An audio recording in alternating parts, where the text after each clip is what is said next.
নমস্কার বন্ধুরা, আশা করি সকলে খুব ভালো আছেন, সুস্থ আছেন। কপালের লেখা বা ভাগ্য কি পাল্টানো যায়? এই প্রশ্নের উত্তর আজ আমরা এই ভিডিওটির মাধ্যমে জানব। ভক্তির জোরে ভাগ্যের বাঁধন ছিন্ন, মার্কণ্ডেয় ঋষির অমর কাহিনী। সত্যযুগের সেই সময় চারিদিকে ধর্মের প্রভাব, ঋষি মুনির তপস্যা আর দেবতাদের আশীর্বাদে পূর্ণ ছিল এই পৃথিবী।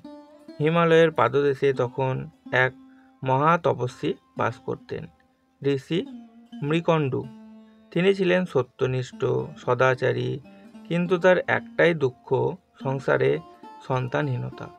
শত তপস্যা করেও ঈশ্বরের দয়া মেলেনি।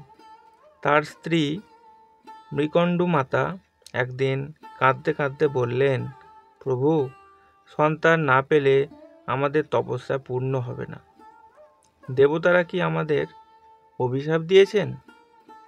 ঋষি মৃকণ্ডু স্ত্রীকে আশ্বস্ত করলেন, ভগবান শিবের কৃপা পেলে অসম্ভবও সম্ভব হয়। চলো আমরা মহাদেবের তপস্যায় বসি। তারা দুজনে দীর্ঘকাল কঠিন ব্রত ও জপে নিমগ্ন হয়ে শিবের আরাধনা শুরু করলেন। একদিন শিব তাদের সামনে আবির্ভূত হলেন। শিব বললেন, তোমাদের কঠিন সাধনায় আমি তুষ্ট। চাও, কি চাও? ঋষি ও তার পত্নী কাতর হয়ে বললেন, প্রভু, আমাদের এক ধর্মপরায়ণ ও জ্ঞানী সন্তান দিন। শিব মৃদু হেসে বললেন, দুই পথ আছে তোমাদের সামনে। প্রথম, এক সন্তান যে হবে গুণবান, কিন্তু তার আয়ু মাত্র 16 বছর, অথবা দ্বিতীয়, এক সন্তান যে দীর্ঘজীবী হবে, কিন্তু মূর্খ ও দুরাচারী। বেছে নাও। ঋষি মৃকণ্ডু ও তার স্ত্রী এক মুহূর্ত ভাবলেন। সন্তান যেন ধার্মিক হয়, সেটাই তাদের কাছে প্রধান। তারা বেছে নিলেন প্রথমটি। কয়েক মাস পরে জন্ম নিল এক জ্যোতির্ময় পুত্র। নাম রাখা হলো মার্কণ্ডেয়। শিশু মার্কণ্ডেয় জন্ম থেকেই অনন্য বুদ্ধিমত্তা ও ধার্মিকতার পরিচয় দিতে লাগলো। ছেলেবেলা থেকেই সে শাস্ত্র পাঠ করত, গুরুজনদের সেবা করত এবং ভগবান শিবের প্রতি ছিল তার অপরিসীম ভক্তি। কিন্তু দিন ঘনিয়ে এলো তার ষোড়শ জন্মদিন, অর্থাৎ জীবনের শেষ দিন। মৃকণ্ডু ঋষি এবং তার স্ত্রী কান্নায় ভেঙে পড়লেন, কিন্তু মার্কণ্ডেয় একটুও ভয় পেল না। সে বলল, যে জন্ম দিলেন তিনি মৃত্যুও দেবেন। আমি ভগবান শিবের চরণে নিজেকে সমর্পণ করি। তিনি চাইলে আমায় রক্ষা করবেন। সেই দিন গঙ্গার তীরে এক নির্জন মন্দিরে গিয়ে সে একটি শিবলিঙ্গ সামনে রেখে তপস্যায় বসে গেল। তখন সময় গড়াচ্ছে সূর্য মধ্য গগনে, আর সেই মুহূর্তে হঠাৎ আকাশে বজ্র গর্জন শুরু হলো। কালো ধোঁয়ার মতো এক শক্তি মন্দিরের মধ্যে প্রবেশ করলো। তা ছিল যমদূত। মৃত্যুর বার্তা নিয়ে এসেছে। যমদূত বলল, মার্কণ্ডেয়, সময় শেষ, চলতে হবে। কিন্তু মার্কণ্ডেয় ভীত না হয়ে শিবলিঙ্গকে জড়িয়ে ধরল। তার ঠোঁট কাঁপছে, মুখে ওং নমঃ শিবায় মন্ত্র।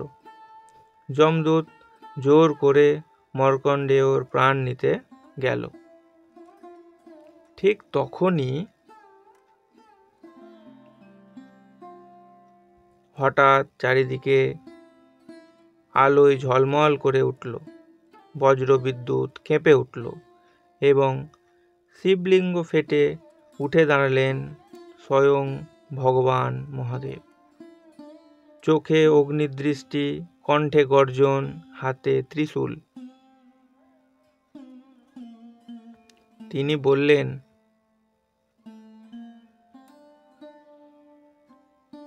এই আমার পরম ভক্ত, ওর জীবন আমি রক্ষা করব।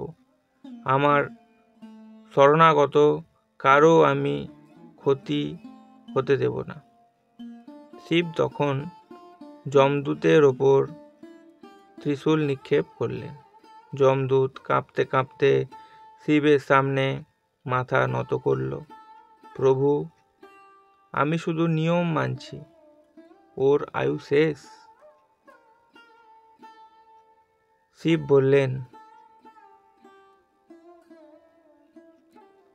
নিয়ম আমিও জানি, কিন্তু ঈশ্বরের কৃপা ভাগ্যের ঊর্ধ্বে।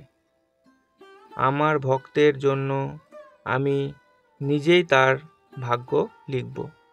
এই বলে ভগবান শিব মার্কণ্ডেয়কে চিরজীবনের বর দেন। সেই দিন থেকে মার্কণ্ডেয় হয়ে গেলেন অমর ঋষি।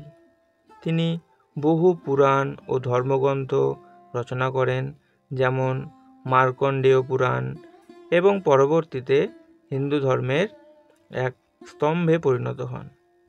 এই কাহিনীর মূল বার্তা: ভাগ্য থাকলেও শক্তি, শরণাগত ভাব ও সৎ কর্ম দ্বারা ভাগ্য বদলানো সম্ভব।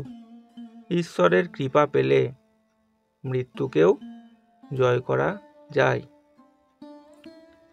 গীতা অনুযায়ী যিনি সর্বস্ব ছেড়ে ভগবানের শরণে যান, তার পূর্ব পাপ, দুঃখ বা ভয় সব ভগবান নিজে সরিয়ে দেন। আমাদের জন্য শিক্ষা: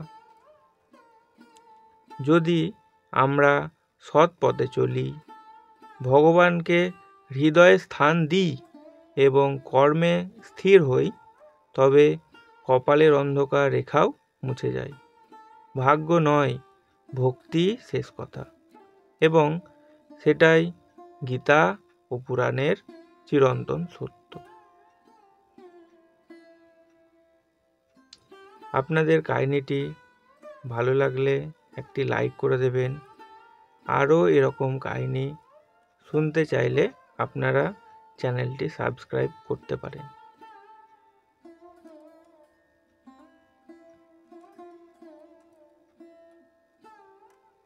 সকলে খুব ভালো থাকবেন, সুস্থ থাকবেন। ঈশ্বরের নাম নিয়ে ভিডিওটি শেষ করব। জয় শ্রীকৃষ্ণ।